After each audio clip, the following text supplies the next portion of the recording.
ನಮಸ್ಕಾರ. ಮುಖ್ಯಾಂಶಗಳು. 6 ವರ್ಷಗಳಲ್ಲಿ ಡಿಜಿಟಲ್ ಇಂಡಿಯಾದ ಮೂಲಕ ಹಲವು ಮಹತ್ವದ ಬದಲಾವಣೆ, ಜನಜೀವನ ಸುಗಮಗೊಳಿಸಿದ ತಂತ್ರಜ್ಞಾನ, ಪ್ರಧಾನಿ ನರೇಂದ್ರ ಮೋದಿ. ರಾಜ್ಯದಲ್ಲಿ ಆರೋಗ್ಯ ಮೂಲಸೌಕರ್ಯ ಮೇಲ್ದರ್ಜೆಗೇರಿಸಲು 1,500 ಕೋಟಿ ರೂಪಾಯಿ ವೆಚ್ಚ, ಪ್ರಾಥಮಿಕ ಸಮುದಾಯ ಆರೋಗ್ಯ ಕೇಂದ್ರಗಳಿಗೆ ಆದ್ಯತೆ, ಡಾಕ್ಟರ್ ಸಿಎನ್ ಅಶ್ವತ್ಥನಾರಾಯಣ. ರಾಜ್ಯ ಗ್ರಾಮೀಣ ನೈರ್ಮಲ್ಯ ನೀತಿ ಬಿಡುಗಡೆ, ಪಂಚಾಯತ್ ವ್ಯವಸ್ಥೆಯಲ್ಲಿ ಸ್ವಚ್ಛತೆಗೆ ಹಲವು ಕ್ರಮ, ಸಚಿವ ಕೆಎಸ್ ಈಶ್ವರಪ್ಪ. ಕೋವಿಡ್ ಸೇರಿ ಹಲವು ಸಮಸ್ಯೆಗಳ ಚರ್ಚೆಗೆ ತುರ್ತು ಮುಂಗಾರು ಅಧಿವೇಶನಕ್ಕೆ ಪ್ರತಿಪಕ್ಷ ನಾಯಕ ಸಿದ್ದರಾಮಯ್ಯ ಒತ್ತಾಯ.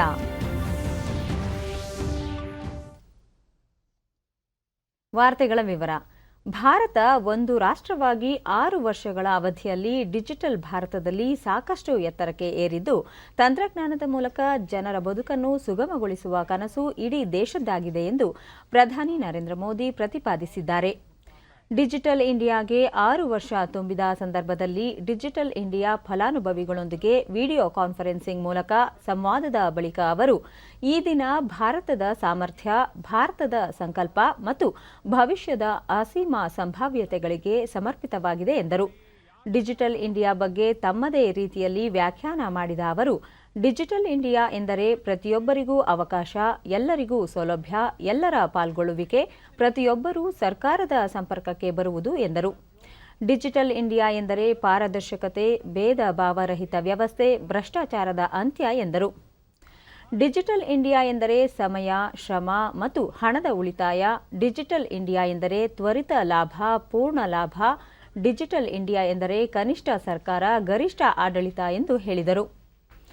ಡಿಜಿಟಲ್ ಇಂಡಿಯಾದ ಮತ್ತೊಂದು ಮುಖ್ಯ ವಿಷಯವೆಂದರೆ ಮೂಲಸೌಕರ್ಯದ ವೇಗ ಮತ್ತು ಪ್ರಮಾಣ ಎರಡಕ್ಕೂ ಬಲ ನೀಡಲಾಗಿದೆ. ದೇಶದ ಗ್ರಾಮಗಳಲ್ಲಿ ಕೂಡ ಸಾಮಾನ್ಯ ಸೇವಾ ಕೇಂದ್ರಗಳು ಜನರಿಗೆ ಅನುಕೂಲ ಕಲ್ಪಿಸುತ್ತಿವೆ ಎಂದರು. ಶಿಕ್ಷಣ ಡಿಜಿಟಲ್ ಆಗುತ್ತಿರುವುದು ಈ ಹೊತ್ತಿನ ಅಗತ್ಯವಾಗಿದೆ. ಕೊರೋನಾ ಸಾಂಕ್ರಾಮಿಕ ಈ ಪ್ರಕ್ರಿಯೆಯನ್ನು ವೇಗಗೊಳಿಸಿದೆ. ದೀಕ್ಷಾ ವೇದಿಕೆ ಆನ್ಲೈನ್ ಶಿಕ್ಷಣವನ್ನು ಖಾತ್ರಿಪಡಿಸಿದೆ. ಗ್ರಾಮ ಮಟ್ಟದಲ್ಲೂ ಅಗ್ಗದ ದರದಲ್ಲಿ ಉತ್ತಮ ಗುಣಮಟ್ಟದ ಇಂಟರ್ನೆಟ್ ಲಭಿಸುತ್ತಿರುವುದು ಇದಕ್ಕೆ ಪೂರಕವಾಗಿದೆ ಎಂದರು. 21वीं सदी में सशक्त होते भारत का एक जयघोष है. कोविड काल में ही हमने अनुभव किया कि डिजिटल इंडिया ने हमारे काम को कितना सरल बना दिया है. आज तो हम देखते हैं कि कोई पहाड़ों से, कोई गांवों में बने होम स्टे से अपना काम कर रहा है. कल्पना कीजिए, ये डिजिटल कनेक्ट नहीं होता तो कोरोना काल में क्या स्थिति होती. कुछ लोग डिजिटल इंडिया के प्रयासों को सिर्फ गरीब से जोड़कर देखते हैं, लेकिन इस अभियान ने मध्यम वर्ग और युवाओं की जिंदगी भी बदल दी है. और हमारे ये जो आजकल ये जो मिलेनियल्स है, अगर आज ये सारा दुनिया न होती, टेक्नोलॉजी न होती, तो उनका क्या हाल होता. बिना सस्ते स्मार्टफोन, सस्ते इंटरनेट और सस्ते डेटा के उनके डेली रूटीन में जमीन आसमान का अंतर होता. इसलिए मैं कहता हूं, डिजिटल इंडिया यानी सबको अवसर, सबको सुविधा, सबकी भागीदारी. शिक्षा पे 3200 कोर्सेज हैं जो टीचर्स कर सकते हैं.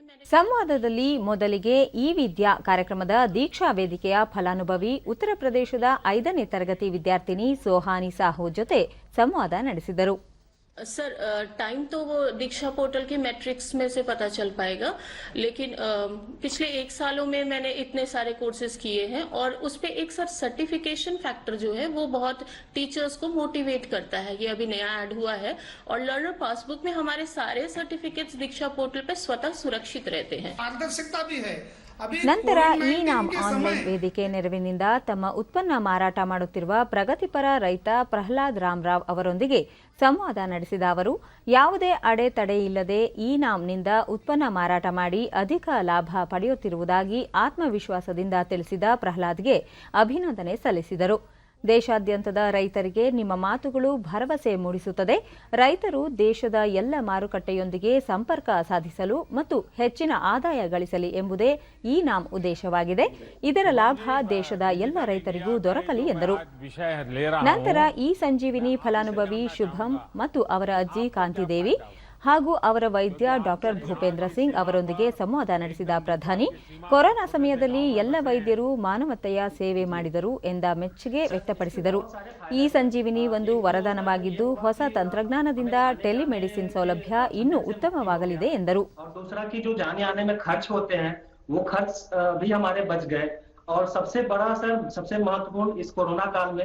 जो लोगों के संपर्क में आने से बच गए, जिससे संक्रमण के चांसेस बहुत कम हो गए। और इसके एक और फायदे ये है कि हमें जो भी उपचार के लिए हम डॉक्टर से उपचार कराते हैं वीडियो कॉन्फ्रेंसिंग के थ्रू, तो पर्ची हमें ऐप पे ही मिल जाती है। और एक फायदे और है सर इसके कि जो भी बड़े बड़े स्पेशलिस्ट डॉक्टर है जो अवेलेबल नहीं होते हैं ऑफलाइन, तो उन्हें हम ऑनलाइन ई संजीवनी ऐप के माध्यम से कनेक्ट कर सकते हैं सर। ನಂತರ ಬನಾರಸ್ನ ವಸ್ತ್ರ ವಿನ್ಯಾಸಕಾರರು, ಒಂದು ರಾಷ್ಟ್ರ ಒಂದು ಪಡಿತರ ಚೀಟಿ ಫಲಾನುಭವಿಗಳು ಹಣ್ಣಿನ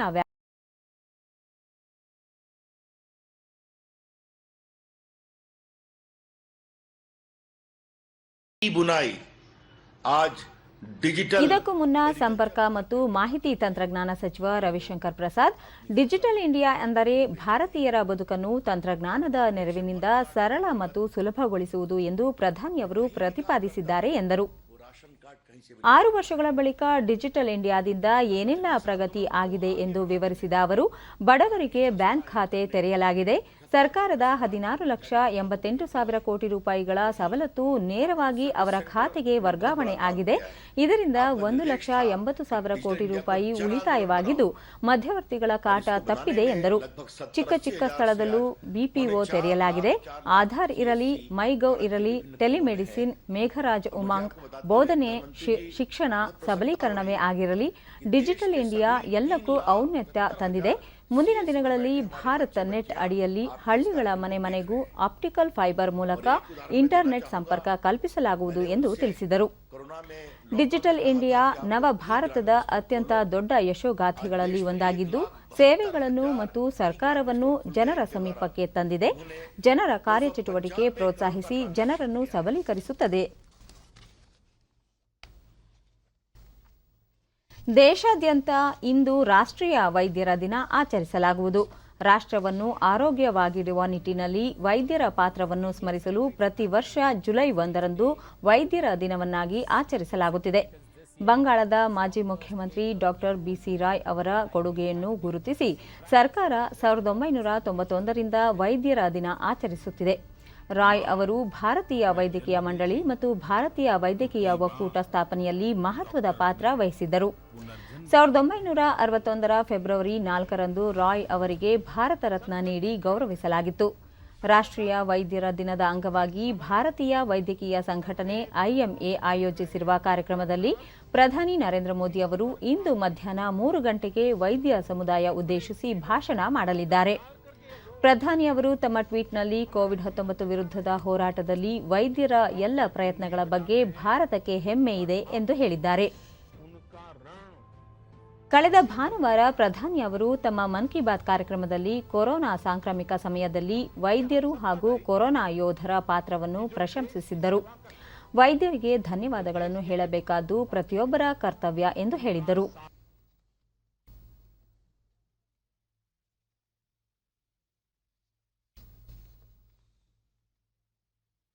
ರಾಷ್ಟ್ರಪತಿ ರಾಮನಾಥ್ ಕೋವಿಂದ್ ತಮ್ಮ ಸಂದೇಶದಲ್ಲಿ ವೈದ್ಯರು ಅರ್ಪಣಾ ಮನೋಭಾವದಿಂದ ಅತ್ಯುತ್ತಮವಾಗಿ ಕಾರ್ಯನಿರ್ವಹಿಸುತ್ತಿದ್ದು, ಈ ದಿನದಂದು ಅವರಿಗೆ ಗೌರವ ಸಲ್ಲಿಸಲಾಗುತ್ತಿದೆ. ಕೋವಿಡ್ ಸಂದರ್ಭದಲ್ಲಿ ವೈದ್ಯಕೀಯ ಸಮೂಹ ಅವಿರತವಾಗಿ ಸೇವೆ ಸಲ್ಲಿಸಿದೆ. ತಮ್ಮ ಜೀವವನ್ನೇ ಅಪಾಯಕ್ಕೊಡ್ಡಿ ನಿಸ್ವಾರ್ಥ ಸೇವೆ ಸಲ್ಲಿಸಿದ ವೈದ್ಯರ ಕರ್ತವ್ಯ ಪ್ರಜ್ಞೆ ನಿಜಕ್ಕೂ ಶ್ಲಾಘನೀಯ ಎಂದು ಹೇಳಿದ್ದಾರೆ. ಉಪರಾಷ್ಟ್ರಪತಿ ಎಂ ವೆಂಕಯ್ಯನಾಯ್ಡು, ಇತರರ ಜೀವ ರಕ್ಷಣೆಗಾಗಿ ಸಮಯದ ಪರಿಮಿತಿ ಇಲ್ಲದೆ ವೈದ್ಯಕೀಯ ಸಮೂಹ ಸ್ವಾರ್ಥರಹಿತ ಸೇವೆ ಸಲ್ಲಿಸುತ್ತಿದೆ. ಸಾಂಕ್ರಾಮಿಕದ ಸಂದರ್ಭದಲ್ಲಿ ವೈದ್ಯರು ಮತ್ತು ಅವರ ಕುಟುಂಬ ಸದಸ್ಯರ ಕೊಡುಗೆ ಅನನ್ಯ ಎಂದು ಹೇಳಿದ್ದಾರೆ.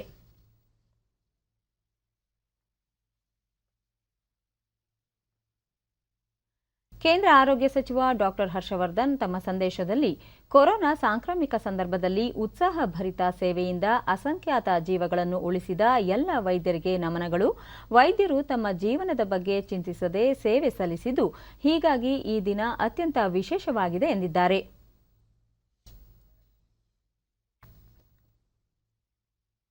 ಕೇಂದ್ರ ವಾರ್ತಾ ಮತ್ತು ಪ್ರಸಾರ ಖಾತೆ ಸಚಿವ ಪ್ರಕಾಶ್ ಜಾವಡೇಕರ್ ಸಾಂಕ್ರಾಮಿಕ ಸಂದರ್ಭದಲ್ಲಿ ಸೇವೆ ಸಲ್ಲಿಸಿ ರಾಷ್ಟ್ರ ರಕ್ಷಣೆ ಮಾಡಿದ ಎಲ್ಲ ಆರೋಗ್ಯ ಕಾರ್ಯಕರ್ತರು ಅಭಿನಂದನಾರ್ಹರು ಎಂದು ತಿಳಿಸಿದ್ದಾರೆ.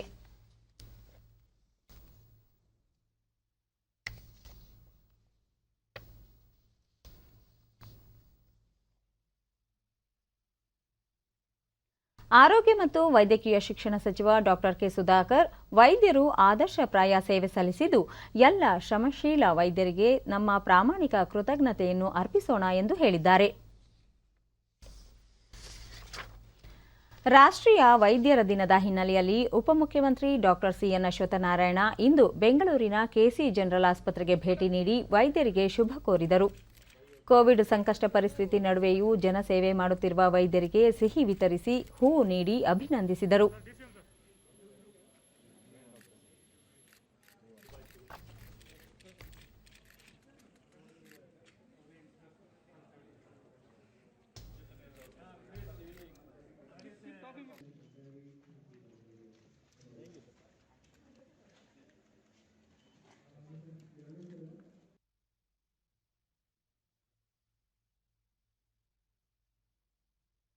ಬಳಿಕ ಅವರು ರಾಜ್ಯದಲ್ಲಿ ಆರೋಗ್ಯ ಮೂಲಸೌಕರ್ಯವನ್ನು ಆಮೂಲಾಗ್ರವಾಗಿ ಮೇಲ್ದರ್ಜೆಗೇರಿಸಲು 1,500 ಕೋಟಿ ರೂಪಾಯಿ ಹೆಚ್ಚುವರಿಯಾಗಿ ವಿನಿಯೋಗಿಸಲಾಗುತ್ತಿದೆ. ಪ್ರಾಥಮಿಕ ಸಮುದಾಯ ಆರೋಗ್ಯ ಕೇಂದ್ರಗಳು ಹಾಗೂ ಜಿಲ್ಲಾ ತಾಲೂಕು ಆಸ್ಪತ್ರೆಗಳ ಸೌಲಭ್ಯಗಳನ್ನು ಹೆಚ್ಚಿಸಲಾಗುತ್ತಿದ್ದು, ಪ್ರತಿ ವಿಧಾನಸಭಾ ಕ್ಷೇತ್ರಕ್ಕೆ 100 ಹಾಸಿಗೆಗಳ ಆಸ್ಪತ್ರೆ, 4 ಕ್ಷೇತ್ರಗಳಿಗೆ 1 ಸೂಪರ್ ಸ್ಪೆಷಾಲಿಟಿ ಆಸ್ಪತ್ರೆ ತೆರೆಯಲಾಗುವುದು ಎಂದರು. ಸರಕು ಮತ್ತು ಸೇವಾ ತೆರಿಗೆ ಜಿಎಸ್ಟಿ ಜಾರಿಗೆ ಬಂದು 4 ವರ್ಷ ಪೂರ್ಣಗೊಂಡಿದೆ. ದೇಶದ ತೆರಿಗೆ ವ್ಯವಸ್ಥೆಯ ಸುಧಾರಣೆಯಲ್ಲಿ ಅತ್ಯಂತ ಮಹತ್ವದ ಮತ್ತು ನಿರ್ಣಾಯಕ ಬದಲಾವಣೆಗೆ ಜಿಎಸ್ಟಿ ಕಾರಣವಾಗಿದೆ. ಈ ಹಿನ್ನೆಲೆಯಲ್ಲಿ ಜಿಎಸ್ಟಿ ಯಶೋಗಾಥೆಯ ಭಾಗವಾಗಿರುವ ತೆರಿಗೆ ಪಾವತಿದಾರರನ್ನು ಗೌರವಿಸಲು ಕೇಂದ್ರ ಸರ್ಕಾರ ನಿರ್ಧರಿಸಿದೆ. ಐತಿಹಾಸಿಕ ಜಿಎಸ್ಟಿ ತೆರಿಗೆ ವ್ಯವಸ್ಥೆಯನ್ನು 2017ರ ಜುಲೈ 1ರಿಂದ ಜಾರಿಗೊಳಿಸಲಾಗಿತ್ತು. ಆನಂತರ ವರ್ಷಗಳು ಕಳೆದಂತೆ ತೆರಿಗೆ ದರ ತಗ್ಗಿದೆ, ನಿಯಮಗಳು ಸರಳೀಕರಣಗೊಂಡಿವೆ ಮತ್ತು ಬೆಳೆಯುತ್ತಿರುವ ಆರ್ಥಿಕತೆಯಿಂದಾಗಿ ತೆರಿಗೆಯ ಮೂಲ ಗಣನೀಯವಾಗಿ ವೃದ್ಧಿಯಾಗಿದೆ. ಜಿಎಸ್ಟಿ ಆದಾಯ ಸಂಗ್ರಹ ಕ್ರಮೇಣ ಏರಿಕೆಯಾಗುತ್ತಿದ್ದು, ಸತತ 8 ತಿಂಗಳಿಂದ ಜಿಎಸ್ಟಿ ಸಂಗ್ರಹ 1 ಲಕ್ಷ ಕೋಟಿ ರೂಪಾಯಿಗೂ ಅಧಿಕವಾಗಿದೆ. ಜಿಎಸ್ಟಿ ಜಾರಿಯಾಗಿ 4 ವರ್ಷಗಳು ಪೂರ್ಣಗೊಂಡಿರುವ ಹಿನ್ನೆಲೆಯಲ್ಲಿ ಹಣಕಾಸು ಸಚಿವಾಲಯ 54,439 ತೆರಿಗೆ ಪಾವತಿದಾರರನ್ನು ಗೌರವಿಸುವುದಾಗಿ ಹೇಳಿದೆ. ಆ ಪೈಕಿ 88%ಕ್ಕೂ ಅಧಿಕ ತೆರಿಗೆ ಪಾವತಿದಾರರು ಸಣ್ಣ, ಅತಿ ಸಣ್ಣ ಮತ್ತು ಮಧ್ಯಮ ಕೈಗಾರಿಕಾ ವಲಯದವರಾಗಿದ್ದು, ಅವರು ರಾಜ್ಯಗಳು ಮತ್ತು ಕೇಂದ್ರಾಡಳಿತ ಪ್ರದೇಶಗಳ ಸರಕು ಮತ್ತು ಸೇವಾ ಪೂರೈಕೆಯಲ್ಲಿ ತೊಡಗಿದ್ದಾರೆ. ಕೇಂದ್ರ ಸರ್ಕಾರ ನೇರವಾಗಿ ತೆರಿಗೆ ಪಾವತಿದಾರರೊಂದಿಗೆ ಸಂವಹನ ನಡೆಸುವ ಮೊದಲ ಪ್ರಯತ್ನವಾಗಿದೆ. ಪರೋಕ್ಷ ತೆರಿಗೆಗಳ ಕೇಂದ್ರೀಯ ಮಂಡಳಿ ವತಿಯಿಂದ ತೆರಿಗೆ ಪಾವತಿದಾರರಿಗೆ ಪ್ರಶಂಸಾ ಪತ್ರಗಳನ್ನು ನೀಡಲಾಗುವುದು. ಅಲ್ಲದೆ ಸರಕು ಮತ್ತು ಸೇವಾ ತೆರಿಗೆ ಜಾಲ ತೆರಿಗೆ ಪಾವತಿದಾರರಿಗೆ ಇಮೇಲ್ ಮೂಲಕ ಪ್ರಶಂಸಾ ಪತ್ರಗಳನ್ನು ಕಳುಹಿಸಲಿದೆ. ಕೇಂದ್ರ ಸರ್ಕಾರ ತೆರಿಗೆ ಪಾವತಿದಾರರಿಗೆ ಸೇವೆ ಒದಗಿಸಲು ಬದ್ಧವಾಗಿದೆ ಎಂದು ಹೇಳಿದೆ. ಭಾರತದ ಆರ್ಥಿಕ ನಕ್ಷೆಯಲ್ಲಿ ಜಿಎಸ್ಟಿ ಮಹತ್ವದ ಮೈಲುಗಲ್ಲಾಗಿದೆ ಎಂದು ಪ್ರಧಾನಿ ನರೇಂದ್ರ ಮೋದಿ ಹೇಳಿದ್ದಾರೆ. ಅವರು ಹಲವು ತೆರಿಗೆಗಳು ಇಳಿಮುಖವಾಗಿವೆ, ನಿಯಮ ಪಾಲನೆಯ ಹೊರೆ ತಗ್ಗಿದೆ ಮತ್ತು ಒಟ್ಟಾರೆ ಸಾಮಾನ್ಯ ಜನರ ತೆರಿಗೆ ಭಾರ ಕಡಿಮೆಯಾಗಿದೆ, ಜೊತೆಗೆ ತೆರಿಗೆ ಸಂಗ್ರಹ ಹೆಚ್ಚಾಗಿ ಪಾರದರ್ಶಕತೆ ಮೂಡಿದೆ ಎಂದು ಹೇಳಿದ್ದಾರೆ. ಸರಕು ಸೇವಾ ತೆರಿಗೆ ಜಿಎಸ್ಟಿಯಿಂದ ಸಾಕಷ್ಟು ರೀತಿಯಲ್ಲಿ ಅನುಕೂಲವಾಗಿದೆ ಎಂದು ವಿವಿಧ ವಲಯದ ಜನತೆ ಸಂತಸ ವ್ಯಕ್ತಪಡಿಸಿದ್ದಾರೆ. ಡಿಡಿ ನ್ಯೂಸ್ಗೆ ನೀಡಿದ ವಿಶೇಷ ಸಂದರ್ಶನದಲ್ಲಿ ಸಣ್ಣ ಕೈಗಾರಿಕೋದ್ಯಮಿ ಲ್ಯಾಪ್ಟಾಪ್ ಝೋನ್ ಸಂಸ್ಥೆಯ ಪ್ರತಿಭಾ ರಾವ್, ಗ್ರಾಹಕರು ಹಾಗೂ ಸೇವಾದಾರರಿಗೆ ಜಿಎಸ್ಟಿಯಿಂದ ಹೆಚ್ಚಿನ ರೀತಿಯಲ್ಲಿ ಅನುಕೂಲವಾಗಿದೆ ಎಂದರು. ಲ್ಯಾಪ್ಟಾಪ್ ಇರಲಿ, ಡೆಸ್ಕ್ಟಾಪ್ ಇರಲಿ, ಪ್ರಿಂಟರ್ ಇರಲಿ, ಗಿವ್ ಇಟ್ ಆನ್ ರೆಂಟ್. ಆಮೇಲೆ ನಾವು ರಿಪೇರ್ಸ್ ಮಾಡ್ತೀವಿ. ಹೊಸ ಲ್ಯಾಪ್ಟಾಪ್ಸ್ ಅಥವಾ ರೀಫರ್ಬಿಶ್ಡ್ ಲ್ಯಾಪ್ಟಾಪ್ಸ್, ಡೆಸ್ಕ್ಟಾಪ್ಸ್ ಅದನ್ನು ಕೊಡ್ತೀವಿ. ಆಮೇಲೆ ನಾವು ನೆಟ್ವರ್ಕ್ ಪ್ರಾಜೆಕ್ಟ್ಸ್ ತೊಗೊಳ್ತೀವಿ, CCTV ಇನ್ಸ್ಟಾಲೇಷನನ್ನು ಮಾಡ್ತೀವಿ. ನಾವು ಎಲ್ಲ ಎಲ್ಲ ಡಿಕೆಯಲ್ಲಿ all over Bangalore we provide services. ಕೆಲವು ನಮ್ಮದು ಲ್ಯಾಪ್ಟಾಪ್ಸ್ ಹೈದ್ರಾಬಾದ್ಗೇನು ಪ್ರೊವೈಡ್ ಮಾಡಿದ್ದೀವಿ, ಚೆನ್ನೈಗೆ ಪ್ರೊವೈಡ್ ಮಾಡಿದ್ದೀವಿ. ಇನ್ನೊಂದು ಹೇಳೋದಂದರೆ ದೊಡ್ಡ IT ಕಂಪನೀಸ್ ಇದ್ದಾರೆ, ಅವರಿಗೆ ನಾವು ಪಾರ್ಟ್ನರ್ಸ್ ಆಗಿ ಇರ್ತೀವಿ. Laptop Zone is partner to them. ಕಳೆದ 12 ವರ್ಷಗಳಿಂದ ಡೆಸ್ಕ್ಟಾಪ್ ಹಾಗೂ ಲ್ಯಾಪ್ಟಾಪ್ ಮಾರಾಟ, ರಿಪೇರಿ ಸೇರಿದಂತೆ ಸಿಸಿಟಿವಿ ಅಳವಡಿಕೆ ಹಾಗೂ ಮತ್ತಿತರ ಗ್ರಾಹಕ ಸೇವೆಯಲ್ಲಿ ಸಂಸ್ಥೆ ನಿರತವಾಗಿದೆ. ಆನ್ಲೈನ್ ಮೂಲಕ ಅತ್ಯಂತ ಸರಳವಾಗಿ ತೆರಿಗೆ ಪಾವತಿಗೆ ಅವಕಾಶ ಕಲ್ಪಿಸಲಾಗಿದೆ. ಇದು ತೆರಿಗೆ ಸ್ನೇಹಿ ಕ್ರಮವಾಗಿದೆ ಎಂದರು. ಹಿಂಗಿತ್ತು ಟ್ಯಾಕ್ಸೇಷನ್, ಅದನ್ನು ನೋಡಿದ್ದೀವಿ, ವ್ಯಾಟನ್ನು ನೋಡಿದ್ದೀವಿ, ಈಗ GSTN ಕೂಡ ನೋಡ್ತಾ ಇದ್ದೀವಿ. GSTNನಲ್ಲಿ ತುಂಬ ಸ್ಮೂತಾಗಿದೆ, ಎಲ್ಲನೂ ಸರಳವಾಗಿದೆ, ಎಲ್ರಿಗೂ ಅರ್ಥ ಆಗುತ್ತೆ. ವ್ಯಾಟಲ್ಲಿ ಬೆಂಗಳೂರು ಮೂಲದ GRS ಕೆಮಿಕಲ್ಸ್ ಸಂಸ್ಥೆಯ ರಾಜೀವ್ ಕಳೆದ 30 ವರ್ಷಗಳಿಂದ ಗೃಹೋಪಯೋಗಿ ವಸ್ತುಗಳ ಸರಬರಾಜು ಕಾರ್ಯದಲ್ಲಿ ನಿರತವಾಗಿರುವ ಸಂಸ್ಥೆಯು ಬೆಂಗಳೂರು ಸೇರಿದಂತೆ ಹೊರ ರಾಜ್ಯಗಳ ಹಲವು ಸಂಸ್ಥೆಗಳಿಗೆ ಸೇವೆ ನೀಡುತ್ತಿದೆ. ಗ್ರಾಹಕ ಸೇವಾ ತೆರಿಗೆ GST ಜಾರಿಗೂ ಮುನ್ನ ಹಲವು ವಿವಿಧ ತೆರಿಗೆಗಳಿಂದಾಗಿ ವಸ್ತುಗಳ ಖರೀದಿಗೆ ವಿಳಂಬವಾಗುತ್ತಿತ್ತು. GST ಜಾರಿ ನಂತರ ಆಮದು ಸುಲಭವಾಗಿದೆ ಎಂದು ತಿಳಿಸಿದರು. ಸಂಸ್ಥೆಯ ಮತ್ತೋರ್ವ ಪಾಲುದಾರ ಗುರುಪ್ರಸಾದ್ ವಸ್ತು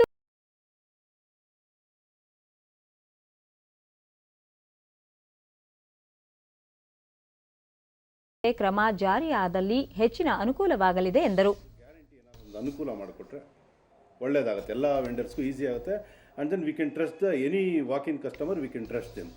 ಇಲ್ಲಾಂದರೆ ಕಷ್ಟ ಆಗುತ್ತೆ. ಅದ್ರ ಬಗ್ಗೆ ಒಂದು ಸ್ವಲ್ಪ GST ಅವರು ಅದ್ರ ಬಗ್ಗೆ ಗಮನ ಹರಿಸ್ಬೇಕು ಅಂತ ಒಂದು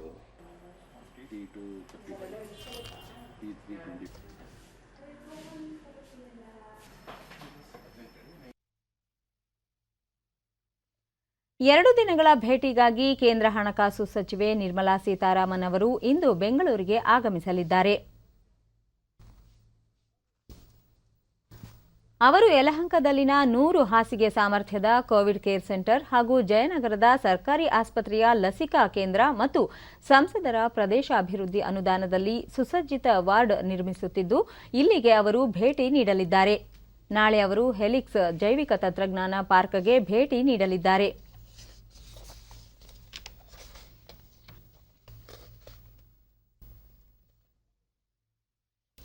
ಇಂದು ಪತ್ರಿಕಾ ದಿನ. ಜವಾಬ್ದಾರಿಯುತ ಸಮಾಜ ನಿರ್ಮಾಣ ಹಾಗೂ ವ್ಯವಸ್ಥೆಯ ಸುಧಾರಣೆಯಲ್ಲಿ ಗಣನೀಯ ಪಾತ್ರ ವಹಿಸುವಲ್ಲಿ ಪತ್ರಿಕೆಗಳ ಪಾತ್ರ ಪ್ರಮುಖವಾದದ್ದು. ಶಿಕ್ಷಣ, ಅರಿವು, ಮಾಹಿತಿ ಮತ್ತು ಮನರಂಜನೆ ಪತ್ರಿಕೆಗಳ ಮೂಲಭೂತ ಕರ್ತವ್ಯಗಳಾಗಿದ್ದು, ಸಮಾಜದ ಸಮಸ್ಯೆಗಳಿಗೆ ಪತ್ರಿಕೆಗಳು ಕನ್ನಡಿಯಾಗಿದ್ದು, ಪ್ರಜಾಪ್ರಭುತ್ವ ವ್ಯವಸ್ಥೆಯಲ್ಲಿ ಪ್ರಮುಖ ಆಧಾರ ಸ್ತಂಭಗಳಾಗಿರುವ ಶಾಸಕಾಂಗ, ನ್ಯಾಯಾಂಗ, ಕಾರ್ಯಾಂಗದ ಮಾದರಿಯಲ್ಲಿ ಪತ್ರಿಕೋದ್ಯಮವೂ ಸಹ ಮಹತ್ವದ ಸ್ಥಾನ ಪಡೆದಿದೆ. ಕೋವಿಡ್ ಸಂಕಷ್ಟ ಪರಿಸ್ಥಿತಿಯಲ್ಲೂ ಪತ್ರಕರ್ತರು ತಮ್ಮ ಜೀವ ಲೆಕ್ಕಿಸದೆ ಸೋಂಕು ನಿಯಂತ್ರಣ ಕ್ರಮಗಳ ಬಗ್ಗೆ ಜಾಗೃತಿ ಮೂಡಿಸಿ ತಮ್ಮ ವೃತ್ತಿಪರತೆಯನ್ನು ಮೆರೆದಿರುವುದು ಮೆಚ್ಚುಗೆಗೆ ಕಾರಣವಾಗಿದೆ. ದೇಶದ ಹಲವು ರಾಜ್ಯಗಳಲ್ಲಿ ಪತ್ರಕರ್ತರನ್ನು ಸೇನಾನಿಗಳು ಎಂದು ಗೌರವಿಸಿದ್ದು, ಕರ್ನಾಟಕದಲ್ಲೂ ಪತ್ರಕರ್ತರಿಗೆ ಕೊರೋನಾ ವಾರಿಯರ್ಸ್ಗಳೆಂದು ಪರಿಗಣಿಸಿ ಲಸಿಕೆ ನೀಡುವ ಕೆಲಸವನ್ನು ಸರ್ಕಾರ ಮಾಡುತ್ತಿದೆ. ಮುಖ್ಯಮಂತ್ರಿ BS ಯಡಿಯೂರಪ್ಪ ತಮ್ಮ ಸಂದೇಶದಲ್ಲಿ ನಾಡಿನ ಎಲ್ಲ ಪತ್ರಕರ್ತರಿಗೆ ಪತ್ರಿಕಾ ದಿನಾಚರಣೆಯ ಹಾರ್ದಿಕ ಶುಭಾಶಯಗಳು. ಪ್ರಜಾಪ್ರಭುತ್ವದ 4ನೆಯ ಸ್ತಂಭವಾಗಿರುವ ಮಾಧ್ಯಮ ಸ್ವತಂತ್ರವಾಗಿ, ನ್ಯಾಯನಿಷ್ಠವಾಗಿ ಹಾಗೂ ಮೌಲ್ಯಯುತವಾಗಿ ಕಾರ್ಯನಿರ್ವಹಿಸುತ್ತಿರಲಿ ಎಂದು ಅವರು ಆಶಿಸಿದ್ದಾರೆ. ಪ್ರತಿ ವರ್ಷ ಜುಲೈ ಮೊದಲ ವಾರದಲ್ಲಿ ವನ ಮಹೋತ್ಸವ ಸಪ್ತಾಹ ಆಚರಿಸಲಾಗುತ್ತಿದ್ದು, ಇಂದು ಕೇಂದ್ರ ಪರಿಸರ ಸಚಿವ ಪ್ರಕಾಶ್ ಜಾವಡೇಕರ್ ತಮ್ಮ ನಿವಾಸದಲ್ಲಿ ಪಾರಿಜಾತ ಸಸಿ ನೆಡುವ ಮೂಲಕ ಚಾಲನೆ ನೀಡಿದರು.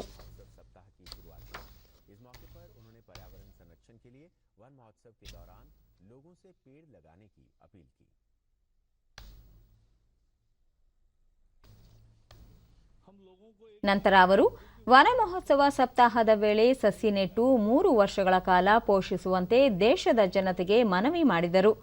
ಕಾನನದಲ್ಲಿ ಕೂಡ ಸಕಲ ಯೋಜನೆಯೊಂದಿಗೆ ಪಾರಂಪರಿಕ ಮತ್ತು ಉಪಯುಕ್ತ ಸಸಿಗಳನ್ನು ವ್ಯವಸ್ಥಿತವಾಗಿ ನೆಡಲಾಗುತ್ತಿದ್ದು, ವಿಶೇಷ ಗಮನ ಹರಿಸಲಾಗಿದೆ ಎಂದರು. ಪ್ರಧಾನಿ ನರೇಂದ್ರ ಮೋದಿ ಅವರ ನೇತೃತ್ವದಲ್ಲಿ ಕಳೆದ 7 ವರ್ಷಗಳಲ್ಲಿ ದೇಶದ ಅರಣ್ಯ ವ್ಯಾಪ್ತಿ 15,000 ಚದುರ ಕಿಲೋಮೀಟರ್ ವೃಕ್ಷ ಸಂಪತ್ತು ವೃದ್ಧಿಸಿದೆ. ಭಾರತ ಪ್ಯಾರಿಸ್ ಒಪ್ಪಂದಕ್ಕೆ ಗಮನ ನೀಡಿದ್ದು, ಇಂಗಾಲ ಆಮ್ಲದ ಹೊರಸೂಸುವಿಕೆಯನ್ನು ತಗ್ಗಿಸುತ್ತಿದೆ ಎಂದರು. और जंगल में भी अभी ये वन महोत्सव शुरू होता है जंगल में सब प्रकार के एक्शन प्लान के तहत पेड़ लगाए जाते हैं। ರಾಜ್ಯ ಗ್ರಾಮೀಣಾಭಿವೃದ್ಧಿ ಇಲಾಖೆಯಡಿ ಸಾಧಿಸಿರುವ ಪ್ರಗತಿ ಸ್ವಚ್ಛ ಭಾರತ ಅಭಿಯಾನಕ್ಕೆ ಪೂರಕವಾಗಿ ಕರ್ನಾಟಕ ರಾಜ್ಯ ಗ್ರಾಮೀಣ ನೈರ್ಮಲ್ಯ ನೀತಿಯನ್ನು ಗ್ರಾಮೀಣಾಭಿವೃದ್ಧಿ ಮತ್ತು ಪಂಚಾಯತ್ ರಾಜ್ ಸಚಿವ ಕೆಎಸ್ ಈಶ್ವರಪ್ಪ ಬೆಂಗಳೂರಿನಲ್ಲಿಂದು ಬಿಡುಗಡೆ ಮಾಡಿದರು. ಸ್ವಚ್ಛ ಸಂಕೀರ್ಣ ಮತ್ತು ಸ್ವಚ್ಛ ಕೈಪಿಡಿಗಳನ್ನು ಸಹ ಅವರು ಲೋಕಾರ್ಪಣೆ ಮಾಡಿ ಮಾತನಾಡಿ, ರಾಜ್ಯದಲ್ಲಿ ಸ್ವಚ್ಛತೆಗೆ ವಿಶೇಷ ಆದ್ಯತೆ ನೀಡಲಾಗಿದೆ. ಇದೇ ಮೊದಲ ಬಾರಿಗೆ ನೈರ್ಮಲ್ಯ ನೀತಿಯನ್ನು ಬಿಡುಗಡೆ ಮಾಡಿದ್ದು, ಕಸದಿಂದ ಸಂಪತ್ತಿನೆಡೆಗೆ ಎಂಬ ಪರಿಕಲ್ಪನೆಯಡಿ ಸ್ವಚ್ಛತಾ ಕಾರ್ಯಕ್ರಮಗಳನ್ನು ವಿಶೇಷವಾಗಿ ಅನುಷ್ಠಾನಗೊಳಿಸಲಾಗುತ್ತಿದೆ ಎಂದು ಹೇಳಿದರು. ಕೋವಿಡ್ ಸಂಕಷ್ಟ ಪರಿಸ್ಥಿತಿಯಲ್ಲಿ ಗ್ರಾಮೀಣ ಭಾಗದ ಕೋವಿಡ್ ಕಾರ್ಯಪಡೆ ಅತ್ಯಂತ ಮುತುವರ್ಜಿಯಿಂದ ಕೆಲಸ ಮಾಡಿದೆ. ಕೋವಿಡ್ ಆರೈಕೆ ಕೇಂದ್ರಗಳು ಸೇರಿದಂತೆ ಸೋಂಕಿತರ ಚಿಕಿತ್ಸೆಗೆ ವ್ಯಾಪಕ ಕ್ರಮಗಳನ್ನು ಕೈಗೊಂಡಿದೆ ಎಂದರು.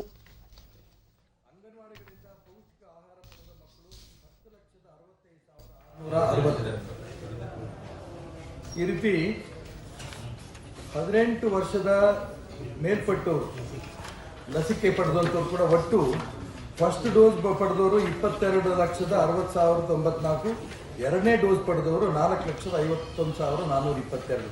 ಇದೆಲ್ಲವೂ ಕೂಡ ಗ್ರಾಮ ಪಂಚಾಯತಿಯ ಟಾಸ್ಕ್ ಫೋರ್ಸ್ ಸಮಿತಿಗಳು.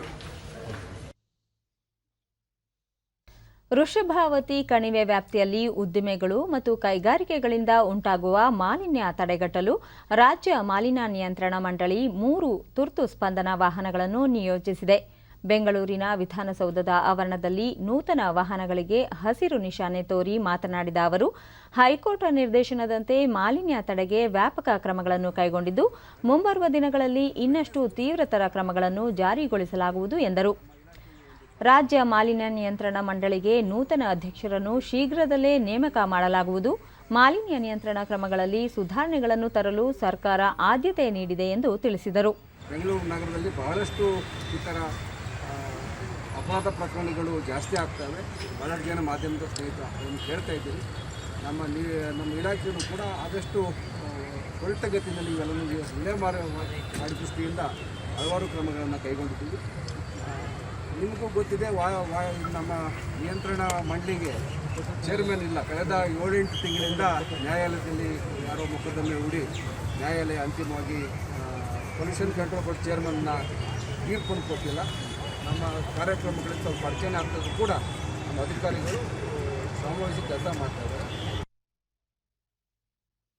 ಉತ್ತರ ಕನ್ನಡ ಜಿಲ್ಲೆಯ ಹೊನ್ನಾವರ ತಾಲೂಕಿನ ಮಂಕಿ ಪಂಚಾಯಿತಿ ವ್ಯಾಪ್ತಿಯಲ್ಲಿ ಘನ ತ್ಯಾಜ್ಯ ವಿಲೇವಾರಿ ಘಟಕ ನಿರ್ಮಿಸಲಾಗಿದ್ದು, ಗ್ರಾಮಸ್ಥರಿಗೆ ಕಸ ವಿಂಗಡಣೆ ಕುರಿತು ಜಾಗೃತಿ ಮೂಡಿಸಲಾಗುತ್ತಿದೆ.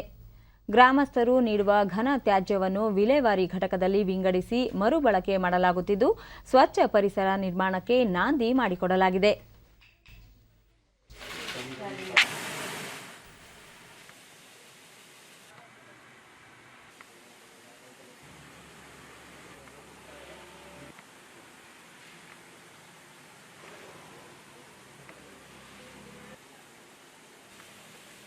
ಗಟಾರಗಳಲ್ಲಿ ಆಗಲಿ ಡಿಡಿ ನ್ಯೂಸ್ನೊಂದಿಗೆ ಸ್ಥಳೀಯರಾದ ರಮಾಕಾಂತ್ ಪ್ರಭು, ಸ್ವಚ್ಛತೆ ಹಾಗೂ ಕಸ ವಿಲೇವಾರಿ ಕುರಿತು ಜಾಗೃತಿ ಮೂಡಿಸಲಾಗುತ್ತಿದ್ದು, ನೈರ್ಮಲೀಕರಣಕ್ಕೆ ಒತ್ತು ನೀಡಲಾಗಿದೆ ಎಂದರು. ಮನೆ ಮನೆಗೆ ಹೋಗಿ ಆ ಕಸವನ್ನು ಒಟ್ಟು ಮಾಡಿ ಈಗ ಅವರನ್ನು ಈ ಸಂಸ್ಕರಣಾ ಕೇಂದ್ರದಲ್ಲಿ ತಂದು ಹಾಕ್ತಾ ಇದ್ದಾರೆ. ಇದರಿಂದ ಈಗ ನಮ್ಮ ಈ ಏರಿಯಾ ಸಂಬಂಧಪಟ್ಟ ಎಲ್ಲ ಗ್ರಾಮಗಳು ಮಜರೆಗಳು ಕೂಡ ಅತಿ ಉತ್ತಮ ರೀತಿಯಿಂದ ಸ್ವಚ್ಛ ಗ್ರಾಮವನ್ನಾಗಿ ಅವರು ಮಾಡಿದ್ದಾರೆ. ಬೆಳಿಗ್ಗೆ 6 ಗಂಟೆ ತ್ಯಾಜ್ಯ ವಿಲೇವಾರಿ ಘಟಕದ ಸಿಬ್ಬಂದಿ ನಾಗರತ್ನ ನಾಯಕ ವಿವಿಧ ರೀತಿಯ ಘನ ತ್ಯಾಜ್ಯಗಳನ್ನು ವಿಂಗಡಿಸುತ್ತಿದ್ದು, ಸಿಬ್ಬಂದಿಗೆ ಅಗತ್ಯ ಸೌಲಭ್ಯಗಳನ್ನು ಕಲ್ಪಿಸಲಾಗಿದೆ ಎಂದು ತಿಳಿಸಿದರು. ಚಪ್ಪಲಿ ಒಂದು ಕಡೆ, ರಟ್ಟು ಒಂದು ಕಡೆ, ಬಟ್ಟೆ ಒಂದು ಕಡೆ, ಇದನ್ನೆಲ್ಲ ಸಪ್ರೇಟ್ ಮಾಡಿ ಒಂದು ಚೀಲದಲ್ಲಿ ತುಂಬಿ ದೊಡ್ಡ ಪ್ಯಾಕ್ ಮಾಡ್ತೀವಿ.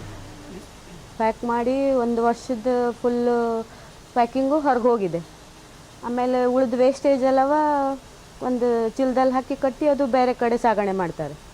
ನಮಗೆ ಇಲ್ಲಿ ಕೆಲಸ ಮಾಡಲಿಕ್ಕೆ ತುಂಬ ಸೌಲಭ್ಯ ಎಲ್ಲ ಕೊಟ್ಟಿದ್ದಾರೆ. ಹೊನ್ನಾವರ ತಾಲೂಕು ಪಂಚಾಯತ್ ಪ್ರಭಾರ ಕಾರ್ಯನಿರ್ವಾಹಕ ಅಧಿಕಾರಿ ಸುರೇಶ್ ನಾಯ್ಕ, ಉತ್ತಮ ಆರೋಗ್ಯ ಹಾಗೂ ಪರಿಸರ ಸಂರಕ್ಷಿಸಲು ಸ್ವಚ್ಛತೆ ಅತ್ಯವಶ್ಯ. ಈ ನಿಟ್ಟಿನಲ್ಲಿ ಕೋವಿಡ್ ಸಂದರ್ಭದಲ್ಲಿಯೂ ತ್ಯಾಜ್ಯ ವಿಲೇವಾರಿ ಘಟಕ ನಿರ್ವಹಣೆಗೆ ಆದ್ಯತೆ ನೀಡಲಾಗಿದೆ ಎಂದರು. ಈ ಘಟಕವನ್ನು ನಾವು ಉತ್ತಮ ರೀತಿಯಲ್ಲಿ ನಿರ್ವಹಣೆ ಮಾಡಿದ್ದೀವಿ. ಈ ಕಷ್ಟ ಕಾಲದಲ್ಲೂ ಕೂಡ ಜನರಿಗೆ ಸ್ವಚ್ಛತೆಯ ಮಹತ್ವವನ್ನು ತಿಳಿಸಲಿಕ್ಕೆ ಇಂಥ ಘಟಕಗಳು ಇರಬೇಕು. ಆ ನಿಟ್ಟಿನಲ್ಲಿ ನಮ್ಮ ಸಿಬ್ಬಂದಿಗಳು ಒಳ್ಳೆಯ ರೀತಿಯ ಕೆಲಸ ಮಾಡಿದ್ದಾರೆ. ಕೋವಿಡ್ ಸಮಸ್ಯೆ ಕುರಿತಂತೆ ಚರ್ಚೆ ನಡೆಸಲು ತುರ್ತು ಮುಂಗಾರು ಅಧಿವೇಶನ ಕರೆಯುವಂತೆ ವಿಧಾನಸಭೆ ಪ್ರತಿಪಕ್ಷ ನಾಯಕ ಸಿದ್ದರಾಮಯ್ಯ ಮೈಸೂರಿನಲ್ಲಿಂದು ಒತ್ತಾಯಿಸಿದ್ದಾರೆ. ರಾಜ್ಯದಲ್ಲಿ ಕೋವಿಡ್ ಲಸಿಕೆಗೆ ಕೊರತೆ ಇದ್ದು 18 ವರ್ಷ ಮೇಲ್ಪಟ್ಟವರಿಗೆ ಲಸಿಕೆ ದೊರೆಯುತ್ತಿಲ್ಲ. ಚಾಮರಾಜನಗರದಲ್ಲಿ ಆಮ್ಲಜನಕ ಕೊರತೆಯಿಂದ ಮೃತಪಟ್ಟ ಸೋಂಕಿತರಿಗೆ ಸರ್ಕಾರ ಸೂಕ್ತ ರೀತಿಯಲ್ಲಿ ಪರಿಹಾರ ಒದಗಿಸಬೇಕು. ಕೋವಿಡ್ ಸೇರಿದಂತೆ ಹಲವು ಜ್ವಲಂತ ಸಮಸ್ಯೆಗಳ ಬಗ್ಗೆ ಚರ್ಚಿಸಲು ಅಧಿವೇಶನ ಕರೆಯಬೇಕು ಎಂದರು. ರಾಜ್ಯದಲ್ಲಿ ಹಲವು ಶೈಕ್ಷಣಿಕ ಸಮಸ್ಯೆಗಳಿವೆ. ದ್ವಿತೀಯ ಪಿಯುಸಿ ಪರೀಕ್ಷೆ ರದ್ದುಗೊಳಿಸಿ ಎಸ್ಎಸ್ಎಲ್ಸಿ ಪರೀಕ್ಷೆ ನಡೆಸುವ ಅಗತ್ಯವಿರಲಿಲ್ಲ ಎಂದು ಸಿದ್ದರಾಮಯ್ಯ ಹೇಳಿದರು. ಪಾರ್ಲಿಮೆಂಟರಿ ಸಿಸ್ಟಮ್ ಆಫ್ ಗೌರ್ಮೆಂಟ್ನಲ್ಲಿ ಎಲ್ಲಿ ಚರ್ಚೆ ಮಾಡೋದು? ವಿರೋಧ ಪಕ್ಷದವ್ರಿಗೆ ಬೇಡಿಕೆ ಇರೋದು ಅದೊಂದೇ ಇಲ್ಲ. ಈಗ 18ರಿಂದ 44 ವರ್ಷದವರಿಗೆ ಫ್ರೀಯಾಗಿ ಲಸಿಕೆ ಕೊಡ್ತೀವಿ ಅಂತಂದಮೇಲೆ ಸುಮಾರು ಕರ್ನಾಟಕದಲ್ಲಿ 4 ಕೋಟಿ ಚಿಲ್ಲರೆ ಜನ ಇದ್ದಾರೆ.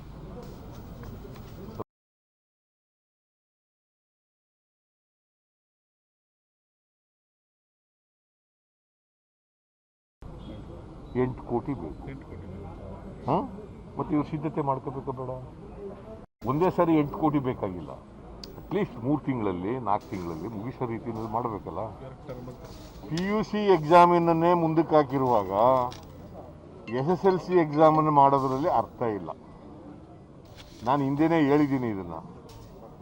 PUC ಎಕ್ಸಾಮ್ ಮಾಡ್ತಾ ಇಲ್ಲ. PUC ಎಕ್ಸಾಮ್ ಆದಮೇಲೆ ಮೆಡಿಕಲ್, ಇಂಜಿನಿಯರಿಂಗ್ ಅವೆಲ್ಲ ಹೋಗೋದು, BCom ಇವಕ್ಕೆಲ್ಲ ಹೋಗೋ ಕೋರ್ಸ್ಗಳಿಗೆ ಹೋಗೋದು. ಆದರೆ ಅವನ್ನೇ ಮುಂದಕ್ಕೆ ಹಾಕಿ ಅವ್ರಿಗೆ ಎಲೆಕ್ಷನ್ ಪರೀಕ್ಷೆ ಮಾಡದೇ ರೀತಿ ತೀರ್ಮಾನ ಮಾಡ್ಕೊಂಡು SSLC ಮಾಡೋದ್ರಿಂದ ಏನು ಪ್ರಯೋಜನ? ಇಂಗ್ಲೆಂಡ್ನ ಟೌಂಟನ್ನಲ್ಲಿ ನಿನ್ನೆ ನಡೆದ ಮಹಿಳೆಯರ ಏಕದಿನ ಕ್ರಿಕೆಟ್ ಸರಣಿಯ 2ನೇ ಪಂದ್ಯದಲ್ಲಿ ಇಂಗ್ಲೆಂಡ್ ತಂಡ ಭಾರತವನ್ನು 5 ವಿಕೆಟ್ಗಳಿಂದ ಮಣಿಸಿದೆ. ಈ ಮೂಲಕ 3 ಪಂದ್ಯಗಳ ಸರಣಿಯನ್ನು 2-0ಯಿಂದ ತನ್ನದಾಗಿಸಿಕೊಂಡಿದೆ. ಮೊದಲು ಬ್ಯಾಟ್ ಮಾಡಿದ ಭಾರತ 221 ರನ್ಗಳಿಗೆ ಆಲ್ಔಟ್ ಆಯಿತು.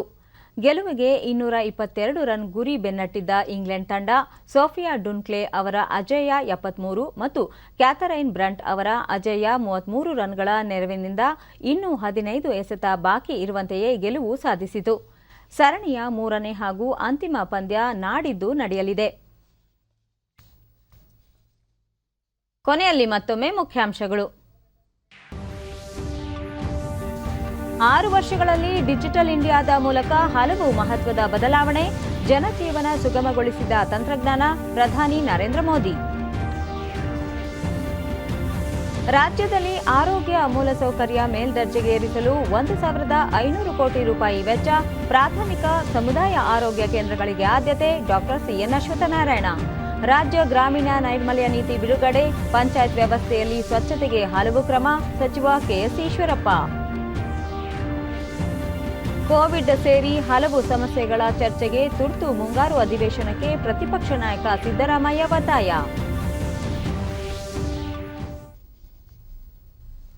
ವೀಕ್ಷಕರೇ, ಈಗ ನಾನು ಸ್ಟುಡಿಯೋದಿಂದ ತೆರಳುತ್ತಿರುವ ಕಾರಣ ಮಾಸ್ಕ್ ಧರಿಸುತ್ತಿದ್ದೇನೆ.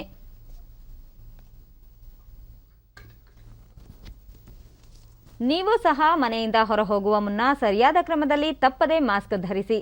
ವ್ಯಕ್ತಿಗತ ಅಂತರ ಕಾಪಾಡಿಕೊಳ್ಳುವುದರೊಂದಿಗೆ ನೀವು ಸುರಕ್ಷಿತವಾಗಿರಿ, ನಿಮ್ಮವರನ್ನು ಸುರಕ್ಷಿತವಾಗಿರಿಸಿ. ನೈರ್ಮಲ್ಯಕ್ಕೆ ಆದ್ಯತೆ ನೀಡುವುದರ ಜೊತೆಗೆ ಸೋಂಕು ತಡೆಗೆ ಕೋವಿಡ್-19 ಲಸಿಕೆ ಪಡೆಯುವುದು ಅಗತ್ಯ. ನಮ್ಮ ಮುಂದಿನ ವಾರ್ತಾ ಪ್ರಸಾರ ಸಂಜೆ 4:30ಕ್ಕೆ. ನಮಸ್ಕಾರ.